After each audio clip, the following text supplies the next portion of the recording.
ভাইয়া শোনো, একটাবার এটা ভেবে দেখো যে তোমরা আমার জন্য কি করছো আর আমি তোমাদের জন্য কি করছি। আমি কাউকে কখনো বলিনি আমার, মানে আমাকে ছেড়ে চলে যাও, এটা আমি কখনোই কাউকে বলিনি। আর আমি এটা কোনোদিন চাইও নি। ঠিক আছে, সবাই নিজেরটা বোঝে, এটাই ঠিক আছে।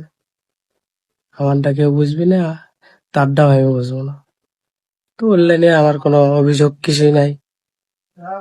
আমি হলে এখন একলা মানুষ, মানে একলা ভাল লাগে না থেকে মনে করেন যে সবাক নিয়ে এটা ওটা করে সময় কাটাই, ভিডিও বানাই, এই আর কিছু না। আলহামদুলিল্লাহ খুব ভালো আছি, মানে বেশি ভালো এটা। আমি অনেক চেষ্টা করছি তাদের মানে আগলে ধরে রাখার। সবসময় আমি যে ওদের মানে ওদের সবার চাইতে যে বড়, অনেক চেষ্টা করছি, মেসেজ দিছি অনেক কিছু। আমি মেসেজের কোনো রিপ্লাই পাইনি, এমনকি 4-5 দিন পার হয়ে গেছে তাও আমি কোনো মেসেজের রিপ্লাই পাইনি কারো। সেটা সবাই, আমি বাদে সবাই এরকম। সবকিছু আমাকে বলা উচিত ছিল। যাই হোক, সমস্যা থাকতেই পারে মানুষের, এটা কোনো বিষয় না, থাকে, এরকম হয়, আর এটা স্বাভাবিক। যাই হোক গাইস, আপনারা তেমন কিছু মনে করেন না, আমাদের মাঝখানে এমন এত বড় কিছু হয়নি যে মানে অন্যরকম। হচ্ছে যা হচ্ছে হছেই, এখন সবাই সবার ভুল বোঝাবুঝি।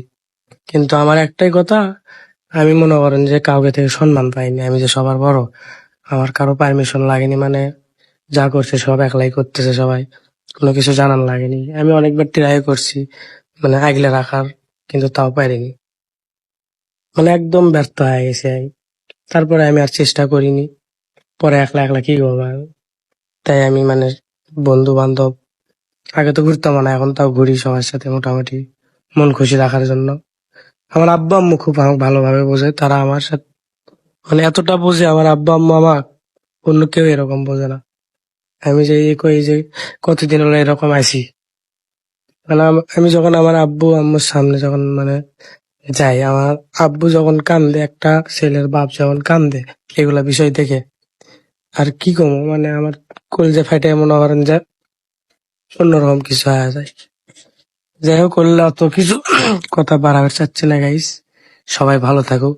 আমি আর কোনো দিকে যাইতে চাচ্ছি না, এগোতে চাচ্ছি না, সবাই সবার মতো থাকুক, যার খুশি তাই বেটা নেক।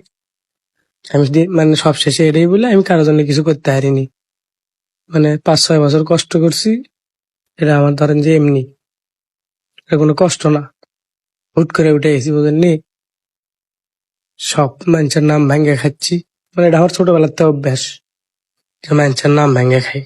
যেহেতু ছোট ভাই এই কথা